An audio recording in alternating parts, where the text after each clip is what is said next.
জনভাগিদারি অভিযানের অধীনে আগামী 21 তারিখ 2026 11টায় শুদ্ধগুড়ি বিসির কমিউনিটি হলে এক প্রশাসনিক ক্যাম্প অনুষ্ঠিত হইবে।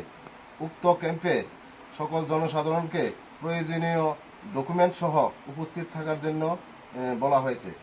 এখানে আধার এনরোলমেন্ট আপডেশন এবং স্বাস্থ্য পরীক্ষা ও আয়ুষ্মান ভারত কার্ড নিবন্ধন, পিআরটিসি সংক্রান্ত পরিষেবা, নতুন রেশন কার্ড আপডেশন, নতুন রেশন কার্ড প্রদান, আরওআর সার্টিফিকেট প্রদান, এছাড়া ব্যাংক অ্যাকাউন্টের সাথে আধার লিঙ্কিংকরণ, এরপরে জনধন অ্যাকাউন্ট ও পিএম সুরক্ষা বীমা যোজনা ইত্যাদি পরিষেবা দেওয়া হইবে।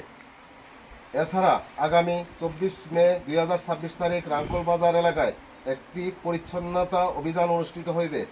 ওই অনুষ্ঠানে সকল গ্রামবাসীদের অংশগ্রহণ করে এলাকা পরিষ্কার ও সুন্দর রাখার জন্য সহযোগিতা করার অনুরোধ জানানো হয়েছে।